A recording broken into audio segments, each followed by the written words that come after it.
If you're a mental health or legal professional, you know that assessing the risk of violence is one of the highest stakes things we do. I mean, the decisions we make have huge consequences for people's lives and for public safety. So, let's just jump right in and try to make this whole process a lot clearer. And that, right there, is the big question. For years, the field was kind of stuck with this simple yes or no label. Is this person dangerous or not dangerous? But honestly, that's a dead end. Real progress means taking a smarter approach, one that actually helps us understand, manage, and hopefully prevent violence before it happens. So, here's what we're going to cover. First, we'll talk about the big shift in how we even think about risk. Then, we'll compare the two main ways to assess it. We'll do a deep dive into a tool called the HCR20V3, check out how reliable it is, and then wrap up with how to actually talk about all this in a courtroom. Okay, so to really get a grip on the tools we use now, we've got to look back a bit, because there's been this massive change in how we even frame the problem we're trying to solve. And this slide just nails the change. We've totally moved on from the idea of dangerousness, which is this rigid, stigmatizing label that sounds like a permanent part of who someone is. Instead, now we talk about violence risk, and that's a huge leap forward. Why? Because risk is dynamic. It's a probability that can go up or down depending on the situation. This isn't about predicting the future with a crystal ball, it's about managing risk and preventing harm. Okay, so how do we actually measure the shifting risk? Well, there are two main approaches, and I think the best way to get it is with an analogy. Think of it as the calculator versus the guided toolkit. First up, you've got the actuarial model. I want you to think of this one as a simple calculator. You plug in a fixed set of historical facts, things that don't change, like age or criminal history, and an algorithm just punches out a number, a statistical probability. It's all based on data from huge groups of people, and the whole point is that the clinician's personal judgment is taken out of the picture. But then you've got the other side of the coin, structured professional judgment, or SPJ. This is like a professional's toolkit. It gives the clinician a checklist of evidence-based things to look for, but it doesn't give you a simple formula. The goal isn't just a number, it's a deep, rich understanding of the person's specific situation. It absolutely requires clinical skill to weigh all the pieces and figure out how to best manage the risk. All right, so when it comes to these toolkits, there's one that's king of the hill, the most widely used and researched in the entire world. It's called the HCR20, and we're looking at version 3. So let's pop open this toolkit and see exactly what's inside. The way the HCR20 is set up is so smart because it's laid out like a timeline. It makes you look at a person's past, their present, and their future. It's built around 20 key risk factors, and they're split into 3 groups: historical, clinical, and risk management. Let's break them down. So first, we look at the past, the 10 historical factors. These are static. They're baked into a person's history. You can't change them. We're talking about things like a history of violence, antisocial behavior, or severe mental disorder.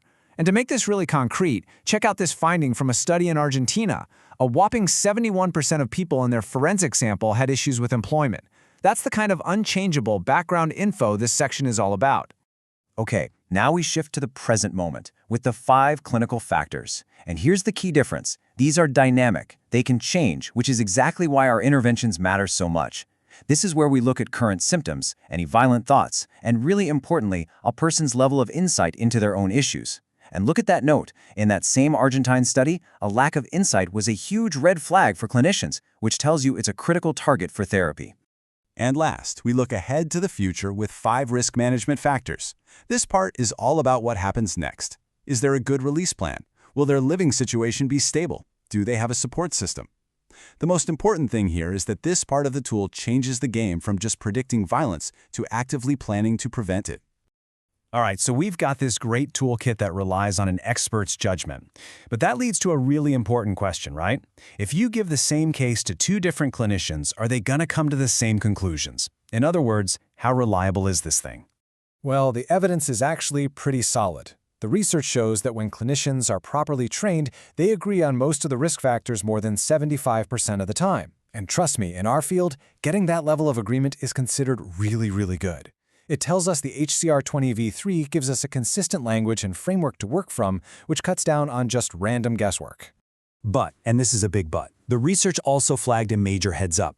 While clinicians agreed on the individual puzzle pieces, when it came to putting it all together for a final judgment on the risk of serious physical damage, the agreement just wasn't there. Statistically, it means that two different experts could look at the exact same case files and walk away with different conclusions on that one very high-stakes question. So what does this mean for you, the clinician? It's simple. When you get to that final summary rating about serious physical harm, you have to know this is a tricky area. It means you need to document the heck out of your reasoning, justify everything. And you know what? It's the perfect time to grab a colleague and get a second opinion. So, okay, the tool is consistent, but is it accurate? Does the toolkit actually line up with the calculators? And the answer is yes, it really does. You can see here the HCR20V3's total score correlates strongly with a pure actuarial tool, the VRAGR, and with a key psychopathy measure. They track together really well, which gives us confidence that we're measuring the right stuff. Now let me be clear, nobody uses the total score as the final word. It's not a magic number. But it does work as a powerful signal. Research found a strong correlation, 0.70, between that score and how severe the violence was. So you can kind of think of it like a traffic light. A low score is like a green light, maybe lower concern. A high score is a red light, a clear signal that this case needs a lot of attention and a solid management plan. Okay, last but not least. All this great work doesn't just stay in a file cabinet, right? It often goes to court. So how do we take this complex, nuanced assessment and communicate it in a way that's actually useful to a judge? I'm going to give you a super simple 3-sentence template that makes this crystal clear. Sentence 1. State your finding. The overall risk is low, moderate, or high. Just say it. Sentence 2. Explain why. Don't list all 20 factors. Point to the 2 or 3 that are really driving your conclusion. And sentence 3, which is the most important, propose a plan.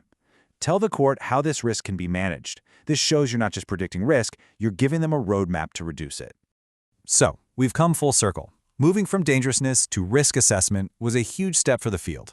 But I think tools like the HCR20V3 are pushing us to take the next step, to move beyond just predicting risk and toward actively and effectively preventing it. Because at the end of the day, the goal isn't just to be right about the risk, it's to do something that makes a real difference.